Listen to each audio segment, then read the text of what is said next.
ലോകം നിജപ്പെടുത്തുന്ന അടയാളങ്ങൾ പുരോഹിതന് ചേരുന്നതല്ല.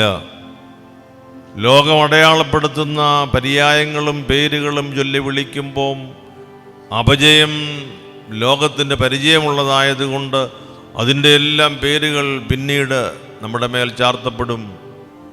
സംശയിക്കേണ്ട, സ്വർഗത്തിൽ നിങ്ങളുടെ പേരുകൾ എഴുതപ്പെട്ടിരിക്കുന്നു എന്നതിൽ നിങ്ങൾ സന്തോഷിക്കുവിൻ. പൗരോഹിത്യത്തിൻ്റെ മഹത്വം എന്തിലാണ് അടങ്ങിയിരിക്കുക? അഭിഷേകം ചെയ്തവൻ കൂടെയുണ്ട്. അവൻ്റെ മുഖവും അവൻ്റെ രൂപവും അവൻ്റെ ശബ്ദവും അതാകാൻ എന്നെ വിളിച്ചിരിക്കുന്നു എന്ന ബോധ്യത്തിലെ പ്രവർത്തനമാണ്. ആൾട്ടർ ക്രിസ്തുസ്, മറ്റൊരു ക്രിസ്തു എന്ന് ക്ലാസ് മുറികളിൽ മുഴങ്ങിയിട്ടുള്ള ശബ്ദം യേശുവിൻ്റെ മുഖവും യേശുവിൻ്റെ ഹൃദയവും യേശു തന്നെയായി കാണപ്പെടുന്നതിനുള്ള വലിയ സമ്മതവും. പൗരോഹിത്യത്തിൽ മറ്റെന്താ അവകാശം ഉന്നയിക്കാൻ? നാം ഉപയോഗിക്കുന്ന വാഹനം, നാം ധരിക്കുന്ന വസ്ത്രം, നാം കഴിക്കുന്ന ആഹാരം, നാം സംസാരിക്കുന്ന ഭാഷ, നാം കണ്ടുമുട്ടുന്ന ആളുകളുടെ വലിപ്പം, ഇറ്റ്സ് നത്തിങ്. തൊണ്ടയിൽ നിന്ന് ഭക്ഷണം താഴേക്ക് ഇറങ്ങാൻ വയ്യാത്ത ഒരവസ്ഥയിൽ ഫാസ്റ്റ് ഫുഡായാൽ എന്താണ്, കപ്പയായാൽ എന്താണ്, ചോറായാൽ എന്താണ്, സൂപ്പായാൽ എന്താണ്, ജങ്ക് ഫുഡ് ആണെങ്കിൽ പോലും എന്താണ്? It's nothing.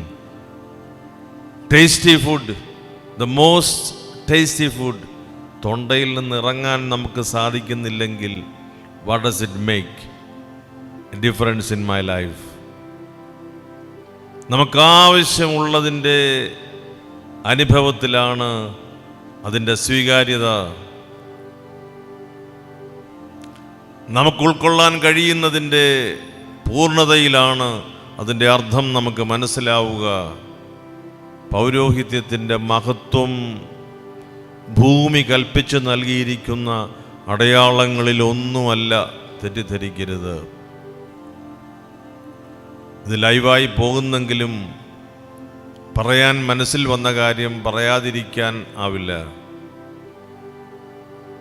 ആദ്യമായി പാസ്പോർട്ട് ഞാൻ കാണുന്നത് ഒരു പുരോഹിതൻ്റെ കയ്യിലാണ്. പാസ്പോർട്ട്. ഈ പാസ്പോർട്ട് കൊണ്ടുവന്ന പുരോഹിതൻ 2 ഡോക്ടറേറ്റ് ഉള്ള ആളാണ്. Double doctorate.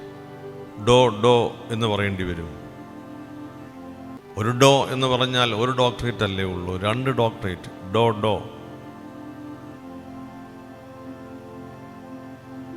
ആദ്യമായി പാസ്പോർട്ട് കണ്ടത് അങ്ങനെയാണ്.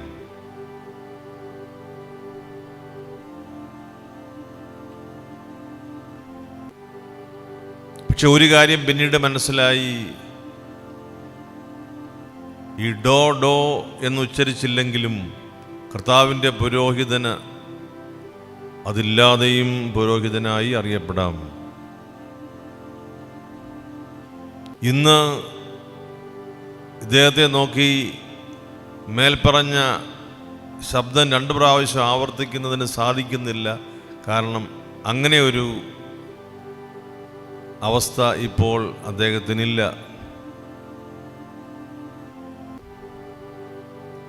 ലോകം നിജപ്പെടുത്തിയിരിക്കുന്ന അടയാളങ്ങൾ പുരോഹിതനിലേക്ക് ചാർത്തുമ്പോൾ നാം ആളുമാറി പേര് വിളിക്കുകയാണ്. തമാശയായിട്ട് പറയാറുണ്ട്. അപ്പോൾ ഒരച്ഛൻ അറിയാവുന്ന പേര് കുഞ്ഞുമോളെന്നേ ഉള്ളൂ. അപ്പോൾ കുഞ്ഞുമോളെ എന്നാണ് എല്ലാവരെയും വിളിക്കുക. അപ്പോൾ കുഞ്ഞുമോളെ നീ, ഞാൻ കഴിഞ്ഞ പ്രാവശ്യവും പറഞ്ഞാൽ ഞാൻ കുഞ്ഞുമോളല്ല ഗ്രേസിയാന്ന്. ഓ, നീ എല്ലാ ആഴ്ചയും പേര് മാറ്റിയാൽ പിന്നെ ഞാൻ എന്തോ ചെയ്യും എന്നാണ് അദ്ദേഹത്തിൻ്റെ മറുപടി. പാസ്റ്ററൽ അപ്രോച്ചായിരിക്കാം. നമുക്കുള്ള പേര് വിളിച്ചെങ്കിലേ നമുക്ക് വിളിക്കുന്നു എന്ന് മനസ്സിലാവുകയുള്ളൂ. അമേരിക്കൻ പ്രസിഡന്റിൻ്റെ പേര് നല്ലതായതുകൊണ്ട് നമ്മളെ ആ പേര് വെച്ച് വിളിച്ചാൽ നമ്മൾ റെസ്പോണ്ട് ചെയ്യാറില്ലല്ലോ. പേര് നല്ലതായിട്ടല്ലല്ലോ, പേര് എൻ്റേതായത് കൊണ്ടല്ലേ ഞാൻ മറുപടി പറയുന്നത്. കർത്താവിൻ്റെ പുരോഹിതന് സ്വർഗം കൊടുത്തിരിക്കുന്ന ചില അടയാളങ്ങളുണ്ട്. ആ അടയാളങ്ങൾ വിവരിക്കുമ്പോഴേ മനസ്സിലാവുകയുള്ളൂ. ലോകം അടയാളപ്പെടുത്തിയിരിക്കുന്ന അതൊന്നും ശാശ്വതമല്ല. നിത്യപുരോഹിതനായ കർത്താവിൻ്റെ അഭിഷിക്തന് ചേരുന്നതുമല്ല.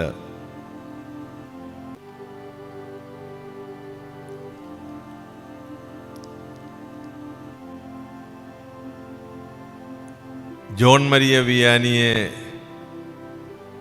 നമ്മൾ അവിടുത്തെ പാരീസിലെ കാത്തലിക് യൂണിവേഴ്സിറ്റിയിലോ വല്ലയിടത്തും MBA പഠിക്കാൻ വിട്ടിരുന്നെങ്കിലത്തെ അവസ്ഥ ആ യൂണിവേഴ്സിറ്റിയുടെയും ആ വൈദികൻ്റെയും ഒന്നോർത്തു നോക്കിക്കേ.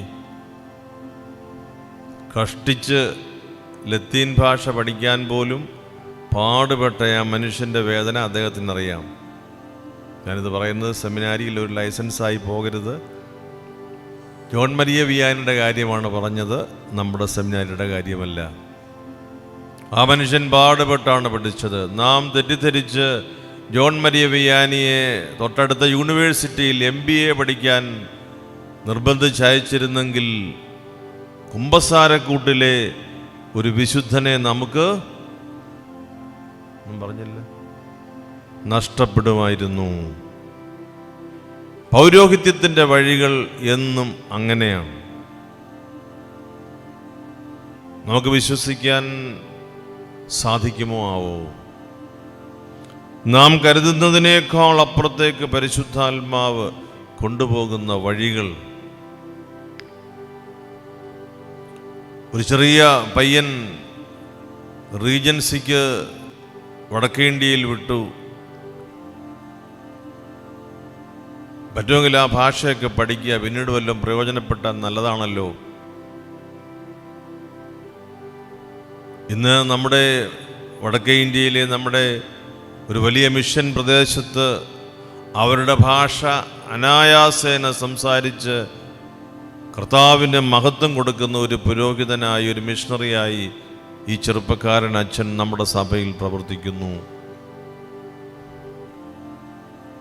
അങ്ങോട്ട് വിട്ട ട്രെയിനിന് തന്നെ റിട്ടേൺ ടിക്കറ്റ് ബുക്ക് ചെയ്ത് പോയ പുരോഹിതനല്ല ഇത്.